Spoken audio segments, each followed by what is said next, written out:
আসসালামু আলাইকুম গাইস, সবাই কেমন আছেন? আজকে একটা অন্যরকম ব্লগ ভিডিও নিয়ে আসছি। আমি নিজেই অবাক, আমাদের গ্রাম অত্যন্ত গ্রাম এলাকায়, আশেপাশে খেয়াল করলে দেখবেন যে এটা খুবই একটা গ্রাম এলাকা। তো এখানে ছাদ বাগান একটা আছে। আমি শাইখ সিরাজের অনেক ভিডিও দেখি প্রায় ইউটিউবে, ফেসবুকে। তো দেখতে দেখতে আমারও মনে একটা ইচ্ছা হয়েছে যে আমি যদি আল্লাহ তাআলা তৌফিক দেয় আমিও ছাদ বাগান করব। তো আমার এই গ্রামে একটা ছাদ বাগান করছে আমার বড় ভাই। তো ওনাদের বাগানটা আজকে দেখাবো আপনাদেরকে। এই বাগানে দেখানোর জন্য আমি ছাদে যাব, এবং কি ছাদে যাইয়া এই হাউজে দেখেন গ্রামে তাসলিমা নিবাস প্রোপাইটর মিলন মিয়া, উনি আমার কাকা হন। তো এই বাগানে কি কি গাছ আছে, কি কি ফল গাছ, ফুল গাছ এবং বিভিন্ন গাছগুলা কোথায় থেকে উৎসাহ পেল, ওনার মন্তব্য শুনবো। ওকে, সবাই চলেন আমার সাথে।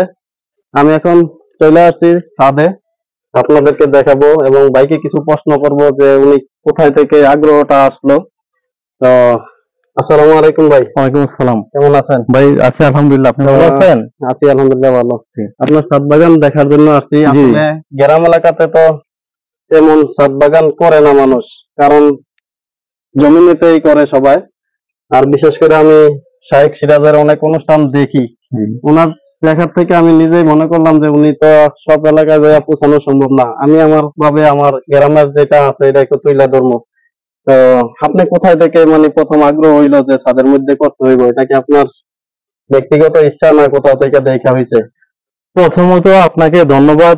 আপনি আমার এই ছোট্ট ছাদ বাগান দেখার জন্য আসলে এসেছেন। আপনাকে আসলে আমার আন্তরিক ধন্যবাদ। প্রথমত আসলে এটা আমার খুব ছোটবেলা থেকে একটা ইচ্ছা ছিল যে আমি ছাদের মধ্যে একটা বাগান করব। কিন্তু আপনি অবশ্যই জানেন যে আমার আগে যে বাড়ি বা বাসা ছিল সেটা টিনের ঘর ছিল। তো আমার বাবা পেনশনে থেকে আসার পর উনি উনার পেনশনের টাকা দিয়ে এই বিল্ডিংটা করেছেন। উনার ওই বিল্ডিং করার পরে আসলে আমার খুব শখ হয়, এবং পরবর্তীতে আমি আমার এলাকায় বা আমার গ্রামের মধ্যে দুটা নার্সারি আছে আপনি জানেন, এবং এই দুইটা নার্সারি ছাড়াও আমি এই গাজীপুর এবং বিভিন্ন জায়গা থেকে আমি গাছগুলা সংগ্রহ করে আমি এখানে আসলে লাগাই। আমার এটা হচ্ছে আসলে আমার অনেক পূর্ব থেকে আমার এটা শখ ছিল। ওই শখটা পরিপূর্ণ করার থেকেই আসলে আমি ছাদ বাগানটা আমি করার ইচ্ছা পোষণ করি আর কি। তারপরে এই ছাদ বাগান করার পরে আপনি কেমন সফলতা পাইছেন? যেমন ফল কি পাকা ফল খাইতে পারছেন কিনা, অথবা কেমন আসে? যেমন মাটিতে রোপণ করলে আসে সাধারণত বেশি বেশি আসে, এরকম ছাদেও কি বেশি আসে নাকি? আসলে ছাদ বাগান হচ্ছে এটা শখের বাগান।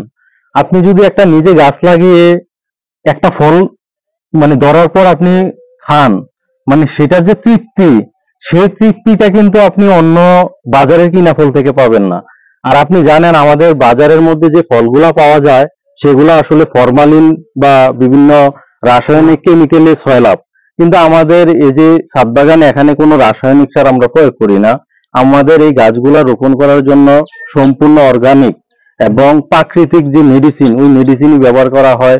বিভিন্ন মেডিসিন, ওই যে আপনার কেঁচু সার বা ভার্মি কম্পোস্ট যেটা বলে, গোবর সার, হ্যাঁ, তারপর আরো আদার্স আরো বিভিন্ন অর্গানিক সার আছে, ওই সারগুলা ব্যবহার করি। করার পর যে ফলটা আসে আসলে ফলটা অনেক তৃপ্তিদায়ক, মানে খাওয়ার পর আসলে তৃপ্তিদায়ক। এবং আমার ছাদ বাগানে যে বিভিন্ন প্রজাতির ফল গাছ আছে, প্রায় 30টা প্রজাতির বিভিন্ন ফল আছে। মোটামুটি আমার মেজরিটি% ফল গাছে আলহামদুলিল্লাহ আমার ফল এসেছে। আলহামদুলিল্লাহ। তো এখানে আমি তো দেখতেছি অনেক গাছ আছে। এখানে কি কি গাছ আছে? দেশি গাছ এবং পাশাপাশি বিদেশি গাছও দেখলাম দুই একটা। তো এগুলো কি সব হইতেছে কিনা, ভালোভাবে হইতেছে? আসলে আমার এখানে যে বিদেশি প্রজাতির যে রুবি লঙ্গান দেখতে পাচ্ছেন, চেরি ফুল দেখতে পাচ্ছেন, তারপর এভোকাডো ফল দেখতে পাচ্ছেন, আমার এগুলাতে ফল আসেনি। তবে এই বছর চেরি গাছে আমার প্রচুর পরিমাণ ফুল এসেছিল এবং ফলও এসেছিল। কিন্তু চেরি গাছের ফলগুলো আমি আসলে দুঃখিত রাখতে পারিনি, সবগুলো আমার পাখি খেয়ে ফেলেছে। কিন্তু দেশি প্রজাতির ফলের মধ্যে পেয়ারা, আম, তারপর কমলা, মালটা, ডালিম, জাম্বুরা, আমার এই ধরনের ফলগুলা আসলে আমি পেয়েছি আলহামদুলিল্লাহ। আলহামদুলিল্লাহ। যাই হোক, আপনার গাছ দেখে আমার কাছে অনেক ভালো লাগলো। এখন একটু ঘুরে জি দেখাবো। জি, অবশ্যই আপনাকে আপনি ঘুরে অশেষ ঘুরে দেখেন। ধন্যবাদ জি মূল্যবান সময় জি জি দেওয়ার জন্য। জি জি, ধন্যবাদ ওকে। আপনাকে।